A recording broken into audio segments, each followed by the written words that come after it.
Hello student, कैसे हो आप। आशा करता हूँ कि आप खुश हैं और आप अंतिम मंजिल की ओर आगे बढ़ रहे हैं। आज हम न्यूक्लियर के बारे में यानी अर्ध आयुकाल और क्षयांक जो हमने पढ़ा था दोस्तों, उसके बारे में जानिए, जो कि परीक्षा की दृष्टि से यहाँ से कि क्वेश्चन बनने की अति संभावना है, जो अति महत्वपूर्ण टॉपिक है। अब जो भी स्टूडेंट, जो भी शेर शेरनी हमारे चैनल पर नया विजिट कर रहा हो, वो चैनल को सब्सक्राइब करे और बेल आइकन को दबाए ताकि उसको आने वाले नोटिफिकेशन शेयर शेरनी को मिल सके। आप सभी का तहे दिल से हमारे इस एजुकेशन चैनल एवं परिवार पे आपका तहे दिल से दोस्तों स्वागत है।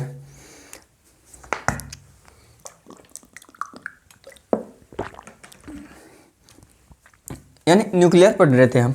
क्या न्यूक्लियर?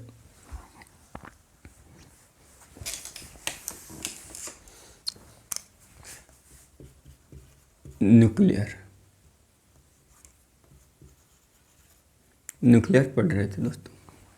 इसमें क्षयांक लेमड़ा तथा अर्ध आयुकाल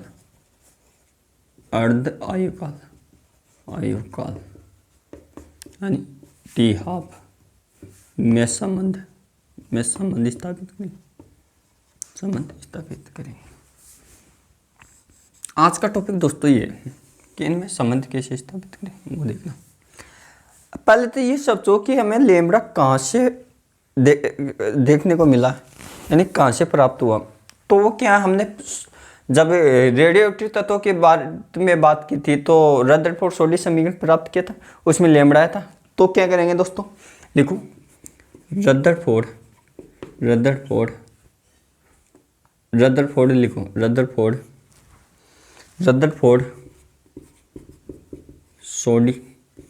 सोडी समीकरण से क्या लिखोगे, n equal to n0 e की पावर लेमड़ा अपॉन टी। कि रदरफोर्ड सोडी समीकरण से क्या है, चरघातांकी रूप से ये घटता है, बताया था दोस्तों। अब क्या है कि t बराबर क्या है, t बराबर t/2। t बराबर क्या है, t/2। क्या है दोस्तों, t/2, या ऐसे ले लो, t बराबर क्या है, t/2, ऐसे ले लो। हाँ, t बराबर तो आप क्या लोगे, t बराबर तो टाइम हाफ है ना। अब क्या अर्ध आयुकाल की जो हमने परिभाषा पढ़ी थी दोस्तों, उसमें क्या था कि अर्ध आयुकाल की परिभाषा क्या पढ़ी थी कि वह समय, वह काल जिसमें प्रारंभिक नाभिकों की संख्या घटकर क्या हो जाते हैं, यानी सक्रिय नाभिकों की संख्या आदि हो जाती है। तो क्या होगा, हम तो n बराबर क्या लिखेंगे, n बराबर n/2। हमने क्या किया परिभाषा के अनुसार दोस्तों कर दिया। अब जो भी दिख कर रहे हैं, मान लो इसको समीकरण 1 दे दिया, अब क्या इसमें मान रखो ये, तो n दोस्तों लाइट आ गई, क्या आ गई, लाइट। तो अब क्या करते हैं, n इक्वल टू n का मान क्या है, ये लिख दो n0/2 समीकरण 1 में ऐसे लिख दो, समीकरण 1 में, या इंग्लिश में लिखना चाहो equation first input the value, यानी ये वैल्यू समीकरण 1 में रखने पर रखो दोस्तों। n0 e की पावर यानी माइनस लेमड़ा अपॉन टी का मान क्या है, टी का मान हाफ, क्या हाफ 1/2 यानी अर्ध आयुकाल। यही होगा ना दोस्तों, क्या होगा, हाफ अर्ध आयुकाल। अब इस n से n कैंसिल हो जाएगा, n0 से n0 कैंसिल, क्या बचेगा, हाफ 1/2 e की पावर लेमड़ा अपॉन टी। क्या हो गया,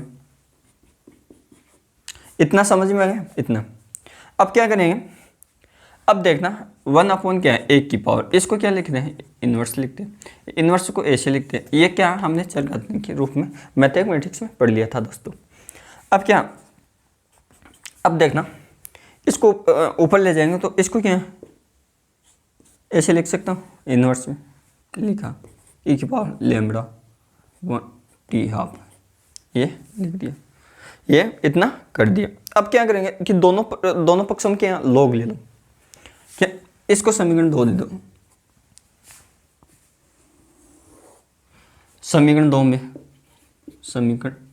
में यानी लघु गुणांक लेने पर, है ना, दोनों पक्षों में लघु गुणांक लेने, समीकरण 2 में लघु गुणांक लेने पर, लघु गुणांक लेने पर। अब क्या, जब मैं 12वीं क्लास में था तो कई स्टूडेंट क्या कर देते थे, ये लघु गुणांक ये लोग लेते हैं तो क्या करते थे कि वो ऐसे लिख देते थे गलती से, उनको ये नहीं पता कि लघु गुणांक को इंग्लिश में तो हम लोग बोल देते इसको, हिंदी में ऐसे लघु गुणांक वो ऐसे लिख देते थे हिंदी में, हिंदी मीडियम वाले कि समीकरण 2, यानी इंग्लिश मीडियम वाले तो ऐसे लिख सकते हैं कि इक्वेशन 2 यानी लॉग लेने पर, है ना। तो इसमें क्या लिखते थे, वो ऐसे लिख देते हैं समीकरण 2 में लॉग लेने पर, समीकरण 2 में लॉग लेने पर, जबकि हिंदी में इसका मतलब लॉग का लघु गुणांक लो, लॉग e की पावर 1, इसका क्या है लॉग e की पावर लैम्ब्डा अपॉन t। अब ये क्या हो गया दोस्तों, ये पावर है, क्या होता है लॉग mn, तो ये क्या होता है लॉग, ये पावर आगे आ जाती है m, ये एक फॉर्मूला होता है, इससे हम क्या है इसको क्या माइनस log 2 कर दिया, माइनस log 2 कर दिया करो, इसका मान क्या है ये क्या हो जाए, ये लैम्ब्डा t हो जाएगा। इतना समझ में आ गया। ये माइनस से माइनस दोस्तों कैंसिल हो जाता है, क्या होता है माइनस से माइनस कैंसिल हो जाता है। फिर हम क्या करते हैं, log को चेंज करेंगे किसमें यानी आधा 10 में, तो क्या 2.0.3 log 10 इक्वल टू क्या लैम्ब्डा t, इतना मान आ जाएगा। इसको log में चेंज करेंगे तो इससे गुणा करके ये आधा 10 में चेंज हो जाएगा। अब log 2 का मान कितना होता है, log 2 का मान कितना होता है, इन log 10 की पावर 2, इसका मान होता है 0. ये होता है कितना 3010, ये होता है। अब ये इनपुट कर दो इसमें 2.3 इंटू 0.31 इक्वल टू क्या लैम्ब्डा अपॉन, यहाँ क्या आएगा, सॉरी दोस्तों क्या आएगा, ये हमने गलती कर दी और आपने बताया नहीं है बच्चों, आपने बताया नहीं कि सर हमने ये गलती कर रही हैं।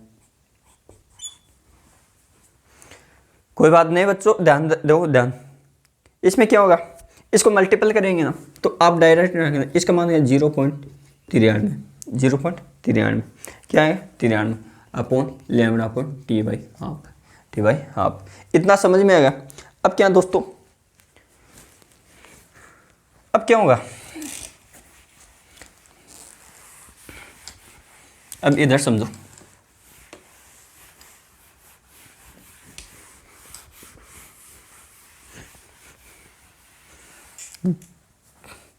क्या आ गया 0.693 into lambda upon T half, ये होगा लैम्ब्डा अपॉन टी हाफ। हमें इसमें संबंधित तो लैम्ब्डा अपॉन टी हाफ बराबर ये इसके नीचे चले 0. यानी गुणा में तो ये गुणा में तो भाग में चला जाए, ये कहता है लैम्ब्डा यानी छयांक और अर्धायुकाल में संबंध, क्या होता है इसे क्या आता है यानी हाफ तथा यानी छयांक लैम्ब्डा में संबंध होता है ना, क्या होता है यह संबंध होता है। अब दोस्तों आपको कंपटीशन में ऐसे भी पूछ सकता है, देखना क्वेश्चन ऐसे बनाओ इसको, हाफ 1/2 लैम्ब्डा इक्वल टू 0.693, आपको ये पूछ लेगा ये संबंध ऐसे पूछ ले कि अर्धायुकाल और छयांक का गुणांक होता है ना, का गुणा होता है, ये होता है, यानी संबंध से क्वेश्चन कैसे घुमाए और आप निकालते रह जाओगे कितना होता है। ये क्या नेट GRS सब में PMT FOMT कोई एडवांस हुआ JNIT यानी NTPC में भी पूछ सकता है इसको, ये IS RS में भी पूछ सकता है, ये क्या लंबे बड़ी एग्जामों में ऐसे पूछते हैं। और इसमें क्या आपको न्यूमेरिकल भी पूछता है, न्यूमेरिकल है, क्योंकि न्यूमेरिकल ऐसे दे देगा, किसी रेडियो एक्टिव पदार्थ का अर्ध आयुकाल दे देगा, उसका मान दे देगा, तो 6 अंक पूछ लेगा। तो इसमें क्या है, ये संबंध आपको ध्यान में रखना है, यानी हाफ 1/2 यानी 693 लेमड़ा, ये क्या संबंध डायरेक्ट होता है, ऐसे ध्यान में रखो। अब क्या है, ये तो हो गया, ये संबंध तो हमने स्थापित कर लिया। अब आगे क्या है कि माध्य आयु है, यानी माध्य आयु याद करेंगे, यानी औसत आयु। माध्य क्या होता है, माध्य अगर हम मैथमेटिक्स के हिसाब से लेते हैं, माध्य किसे कहते हैं, माध्य कि राशियों का योग, यानी माध्य औसत को तो कहते हैं। औसत क्या होता है, औसत क्या कहते हैं, प्रेक्षक मानों का योग, यानी प्रेक्षक मानों का योग बटा प्रेक्षक मानों की संख्या, ऐसे तो लिखते थे। कैसे लिखते थे बेटे, कि प्रेक्षक दिए गए प्रेक्षक के सभी का योग तथा उनकी संख्याओं का अनुपात क्या होता है, औसत या माध्यक बोलते थे उसको। अब क्या है, इस पे पढ़ेंगे माध्य आयु किससे संबंधित पढ़ रहे हैं, नाभिकों से संबंधित। तो नाभिकों से संबंधित दोस्तों, अब देखना समझना, इसको बहुत ही सरल है इसकी परिभाषा कि माध्य आयु क्या होगी, औसत आयु या माध्य आयु, जिसे टी से व्यक्त करते हैं। किसे करते हैं दोस्तों, टी से या टीएम से व्यक्त करते हैं। उसे क्या कहते हैं, उसे कहते हैं कि जब सक्रिय नाभिकों की संख्या, जब सक्रिय नाभिकों की संख्या की आयु, सभी की आयु जोड़ दो और बटा उनकी संख्या लगा दो, उनका अनुपात क्या होगा, यानी माध्य आयु होगी। अब माध्य आयु की परास कितनी होती है, 0 से इन्फिनिटी मानी जाती है। आपको कंपटीशन में ऐसे पूछे कि माध्य आयु की परास कितनी से कितनी तक होती है, तो ऑप्शन में बना के देगा कि 0 से 1, 1 से 2, 2 से 3, 0 से अनंत, ऐसे बना के ननो, ऐसे क्या दोस्तों आपको बना के देगा। तो आप क्या माध्य आयु क्या होगी, माध्य आयु क्या होगी बच्चों, ये होगी कि माध्य आयु किसे कहते हैं कि प्रेक्षक को, यानी ऐसे लिखो, पहले माध्य आयु लिखो, हेडिंग लगो माध्य आयु, जिसे टी यानी टी ए या किसी व्यक्त करें, टी ए टी या टी एम, इसे व्यक्त करेंगे, किसे व्यक्त करेंगे,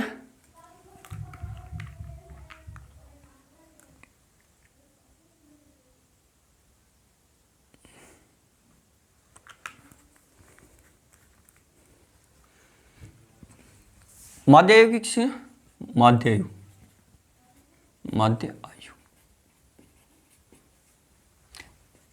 इनसे व्यक्त करेंगे।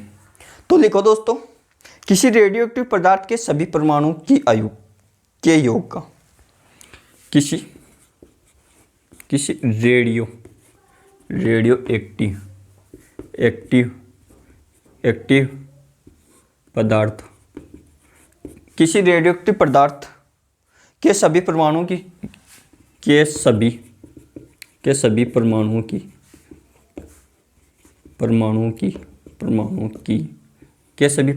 की आयु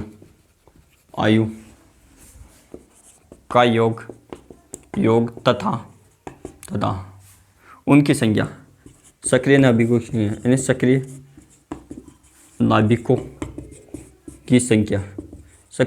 की संख्या। अब दोस्तों कई स्टूडेंट बोल रहे थे सर आप साफ नहीं लिखते हो। जब मैं ऑफलाइन पढ़ाता था तब क्या बच्चों को स्पीड से बोल के बताता था दोस्तों तब। अब क्या देखना, सक्रिय नाभिकों की संख्या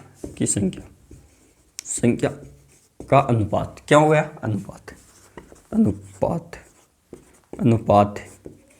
अनुपात ही क्या होगा, माध्य आयु या औसत आयु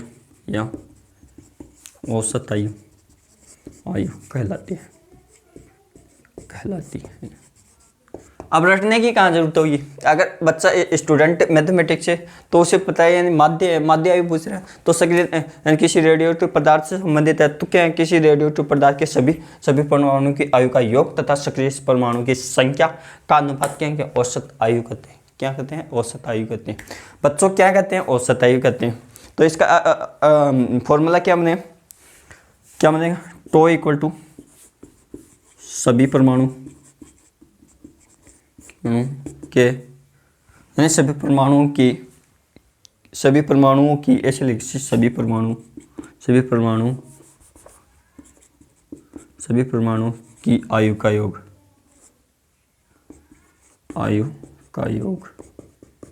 सभी परमाणु की आयु का योग बट्टा उनकी संख्या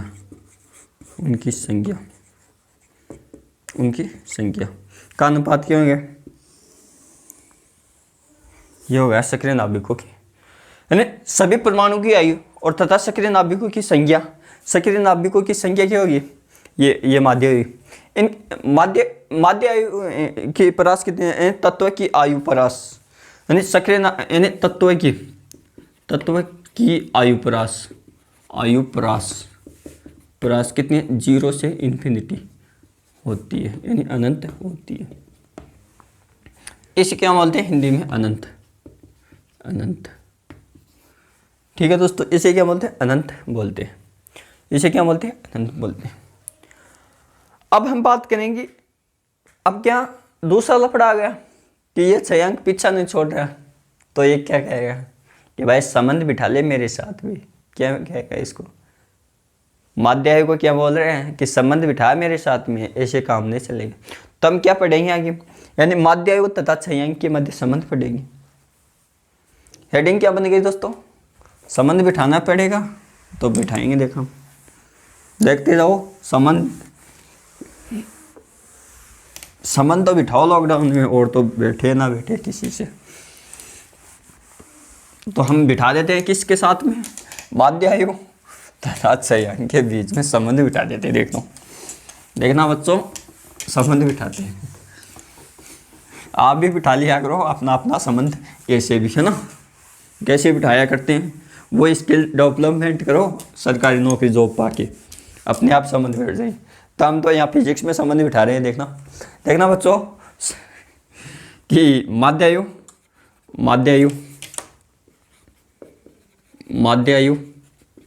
आयु तो तथा 6 अंक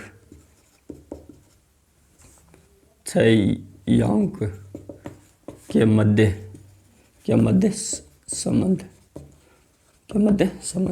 बिठाओ। संबंध बिठाना आता है ना? आजकल तो कॉलेज लाइफ में तो आपने बिठाया होगा संबंध कभी, या नहीं बिठाया दोस्तों? कोई बात नहीं, वो छोड़ो। कंपटीशन लाइफ में तभी बैठेगा संबंध जब सरकारी नौकरी होगी। लड़के वाले तभी मोना सोना तभी देखेंगे, वरना दूसरों के डीजे बजाएंगे, है ना? आप देखोगे तो आप देखना। अब संबंध कैसे बिठाओगे आप? अब मेरे ये प्रॉब्लम आएगी, मैं संबंध कैसे बिठाऊँ? संबंध तो बिठाना पड़ेगा। अब मुझे संबंध किस में लाना है? माध्य आयु तथा लैम्ब्डा के मध्य संबंध। चलो बिठा दे दोस्तों। ऐसे लिखो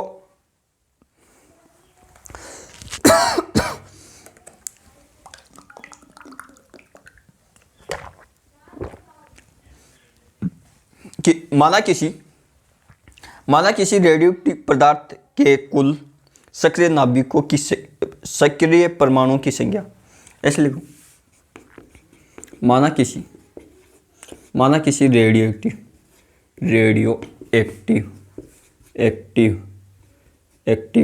माना किसी रेडियोएक्टिव पदार्थ में कुल सक्रिय परमाणुओं की संख्या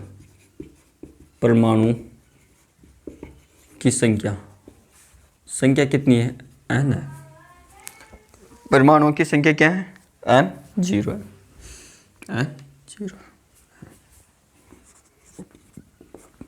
क्या है? परमाणुओं की संख्या 0 है। यदि किसी समय t पर, मान लो यदि किसी समय t पर क्यों होता है? मान लो कोई समय t है, मान लो में dn परमाणु विघटित हो रहे हैं, यानी किसी समय t पर dn परमाणु विघटित हो रहे हैं तो क्या होगा?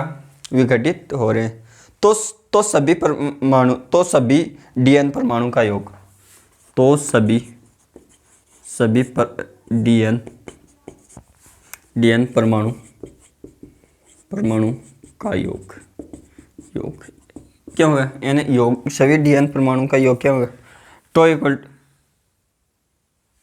तो ऐसे लेगा सभी डीएन परमाणुओं की माध्य आयु कैसे ज्ञात करोगे, टो इक्वल टू यानी सभी का योग, यानी इसकी परास 0 से इन्फिनिटी तो लेते हैं, लिखा है यानी किसी तत्व की परास कितनी होती है, 0 से इन्फिनिटी, अपन क्या लिखोगे, एन नोट,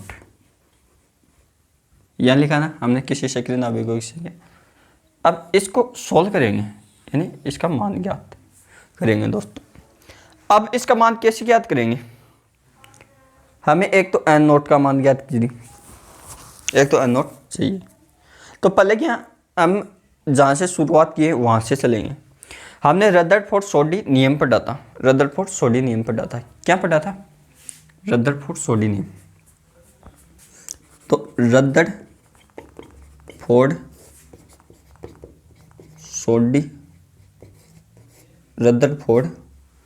नियम से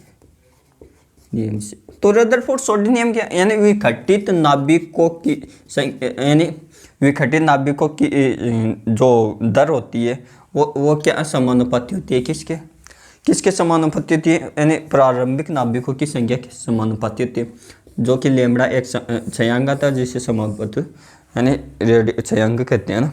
ये या माइनस आ रहा है, दो वो कमी को दर्शाता था, यहाँ क्या आ रहा था, माइनस जो कमी को दर्शा। हम यहाँ डीएन का मान निकालेंगे, निकालो दोस्तों, किसका, डीएन का निकालो। डीएन इक्वल टू क्या, मास लैम्ब्डा अपन एम dt। ये किसका आएगा, इसको समीकरण 2 दे दो और इसको समीकरण 1 दे दो, यानी डीएन का मान आ गया दोस्तों। अब एन नोट का मान कैसे निकालेंगे, रदरफोर्ड समीकरण से, यानी एन नोट का मान और निकालो रदरफोर्ड-सोडी समीकरण से। रदरफोर्ड-सोडी समीकरण क्या, n equal to n naught e की पावर लैम्ब्डा अपॉन टी, ये हमने समीकरण, यानी खेल किसका है, ये समीकरण 3 हो गए। हमें किसका मान से, एन नोट का मान निकाल सकते हैं, निकालो। एन नोट इक्वल टू क्या होगा, ये नीचे चला जाएगा, e की power lambda upon T upon n, ये हो जाएगा। अब देखना दोस्तों, हमें किस का मान, डीएन का मान आ गया, एन नोट का मान ये आ गया, हम यहाँ पुट कर देंगे। यानी हमें इसमें करना क्या है, कुछ नहीं करना, ये तो हमें परिभाषा से लिख दिया, ये मान मून के ये ऐसे। अब क्या किया हमने, एक तो नियम लगाया, कौन सा, रदरफोर्ड-सोडी का नियम, फिर उस समीकरण को लगाया जहाँ से n0 का मान ज्ञात किया। दोस्तों किसका मान दिया, n0 का। अब क्या हम संबंध बिठाएंगे, क्या इसमें संबंध बिठाएंगे। अब क्या मैं ऊपर लिख रहा हूँ दोस्तों,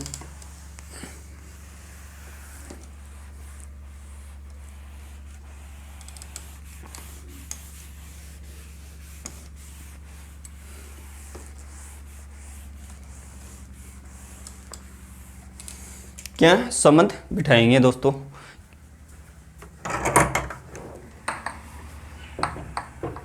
देखना कि हम क्या करेंगे दोस्तों, देखना ये समीकरण है ना, ये डीएन का मान इसमें रखो, टू इक्वल टू समीकरण 1 में रखेंगे, समीकरण 1 2 3 से, यानी इक्वेशन फर्स्ट सेकंड थर्ड से लिखो, यानी ये तो 0 की इन्फिनिटी चल रहा है, चलने दो। डीएन का मान क्या, लैम्ब्डा एंड dt लिखा, इसका मान क्या है, e की power lambda upon T upon N आ गया दोस्तों, ये आ गया। क्या यहाँ तक हमने कर लिया, क्या किया, यहाँ तक हमने कर लिया।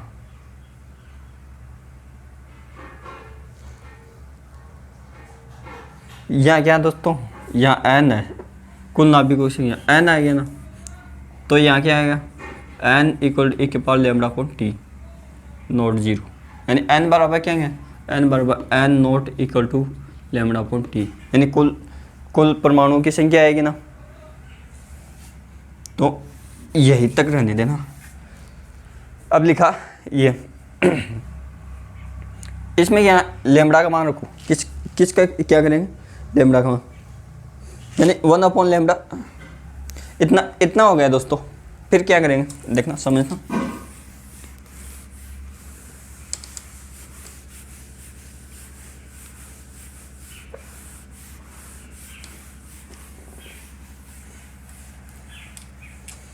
अब देखना ये हो गया, इसको सोल्व करो। टी इक्वल टू 1/n0, इसको क्या है, इसको लिखो e⁻∞ लेमड़ा बाहर आ जाए, नियतांक का माइनस भी बाहर ले लो, n dt अपॉन क्या है n0 तो आएगा e⁻λ/t, ये आएगा। n0 की जगह क्या लिखेंगे, ये मान रख देंगे किसे, समीकरण से, ये समीकरण 3 था रदर पोर्शन, तो यहाँ लिख दें। टू इक्वल टू क्या हो गया 1/n0, क्या हो गया n0 cross lambda equal to क्या हो गया 0 से ∞। इसका मान क्या हो जाएगा दोस्तों, यानी n0 तो बाहर आ जाएगा इसका, तो n0 से n0 कैंसिल, e⁻λ/t क्या हो गया dt, और क्या होगा दोस्तों e⁻∞, e⁻λ/t दोस्तों।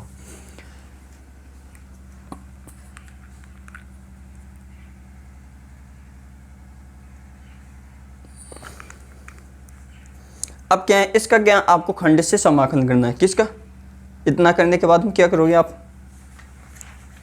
इतना करने के बाद में क्या करोगे कि खंड से समाकलन करने पर, यानी आप इतना करने के बाद में ये समीकरण 4 कि ऐसे लिख देना, डायरेक्ट ही चाहिए आपको नहीं है तब भी, समीकरण 4 का खंड से समाकलन करने पर, आप खंड से समाकलन करोगे दोस्तों, तब क्या होगा, इसका खंड से समाकलन 2 इक्वल टू क्या लेमड़ा इक्वल टू 1/λ² आ जाएगा, एक लेमड़ा से लेमड़ा कैंसिल हो जाएगा, टी अपॉन क्या 1/λ, ये इतना आ जाएगा, क्या इतना आ जाएगा, क्या इतना आ जाएगा, इतना इसमें संबंध है। यानी माध्यायु क्या है, क्षयांक के क्या व्युत्क्रमानुपाती होती है, यानी माध्यायु क्या होते हैं, माध्यायु व्युत्क्रमानुपाती होती है किसकी, यानी क्षयांक के व्युत्क्रमानुपाती होती है। हाउड्या आने मत बजाओ यार, तो बीच में क्षयांक के समानुपाती होती है। अब क्या है दोस्तों कि क्षयांक के समानुपाती होती है, तो आपको क्या यानी क्षयांक की परिभाषा क्या होगी, यानी माध्यायु का व्युत्क्रम क्या होता है, यानी माध्यायु ऐसे भी तो लिख सकते हैं इसको, लेमड़ा इक्वल टू क्या 1/, और ये भी तो ये क्षयांक क्या माध्यायु का व्युत्क्रम होता है। दूसरी की परिभाषा क्या बन गई दोस्तों कि क्षयांक माध्यायु का व्युत्क्रम होता है, यानी क्षयांक क्या होता है, माध्यायु का व्युत्क्रमक होता है।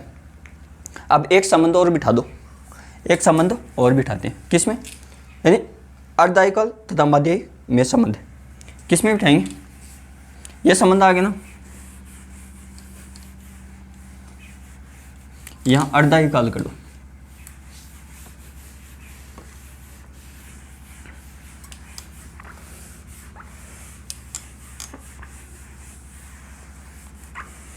क्या करेंगे कि माध्यायु तथा अर्धाइकाल में संबंध बिठाएंगे, किसमें, माध्यायु तथा अर्धाइकाल में संबंध बिठाएंगे दोस्तों। माध्यायु तथा अर्धाइकाल,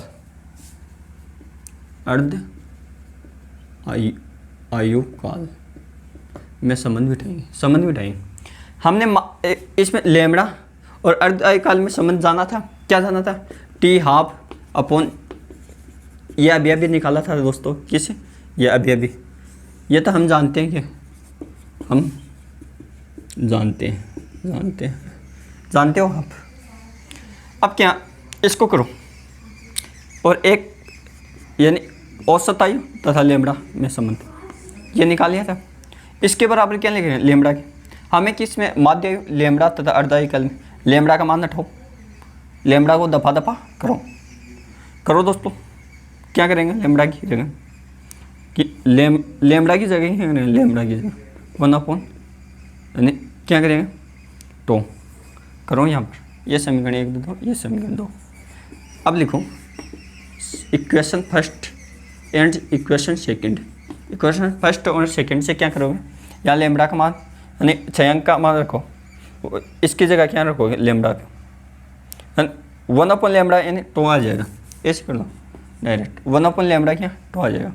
तो t½ तो 9.63 अपन क्या है 2 क्या आ गया 2। तो माध्य ये दोस्तों क्या है संबंध आ गया, ये क्या संबंध आएगा। अब फिर क्या करोगे आप, ऐसे करोगे। अब टो इक्वल टू क्या 0.93 हाफ टी, इसका भाग दोगे क्या 1.44 इंटू हाफ, ये आ जाएगा, ये आ जाएगा लगभग दोस्तों क्या ये। तो क्या है इसका मतलब क्या है ने टो बड़ा है और क्या, आपको ऐसे पूछेंगे माध्य आयु या अर्धायु काल में सबसे अधिक कौन होता है, ऐसे तुलनात्मक क्वेश्चन पूछेगा। इसमें क्या तुलनात्मक क्वेश्चन पूछेगा दोस्तों, ये संबंध होते हैं इनमें, ये संबंध होते हैं। तो मिलते हैं हम अगले वीडियो में दोस्तों, कि अगले वीडियो हम पढ़ेंगे सक्रियता। आशा करता हूँ कि आपको वीडियो अच्छा लगा हो, लाइक करें शेयर करें सभी शेयर करने को तहे दिल से बेस्ट ऑफ द लक। मिलते हैं अगले वीडियो में, थैंक यू।